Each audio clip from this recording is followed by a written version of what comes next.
में बहुत बार लाइट जाता है और बारिश हो रही है और लाइट भी गई और हम इसकी मदद से लाइट जला रहे हैं।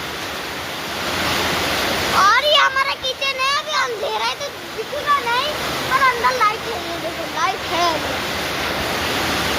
और मेरा कजिन ब्रदर भी है, आ जाए इधर।